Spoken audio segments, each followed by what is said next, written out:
बया बया बया बया कसलं लागायला ग बाई.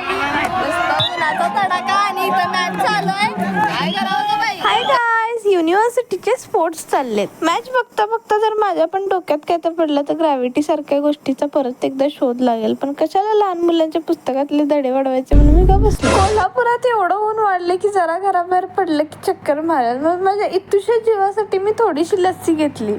आज कॉलेजमध्ये सेमिनार आहे आणि सेमिनारच्या मध्येच या मुलांचं काय चाललंय काय माहिती. नंतर माझ्या लक्षात आलं की यादाचा बड्डे आहे म्हणून कधी न भेटल्या तुटून पडलं चॉकलेट वरती. माझ्याकडून कुठली पण गोष्ट होऊ शकते पण वर्गात सिरियसली अभ्यास करणं ही गोष्ट काय माझ्याकडनं होत नाही.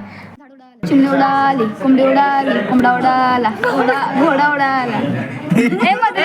आमच्याकडे चिमणी ओढ कावळा ओढ कसं खेळायचं याचे चांगलं प्रशिक्षण भेटेल. घरी आल्यावर बघितलं की बेलानं स्वतःचं नाक काळ करून घेतलंय. कुठे धडपडायला गेलती काय माहित. आता हिला परत आंघोळ घालावी लागेल म्हणून हे बाळ रोज माझं मार खातंय.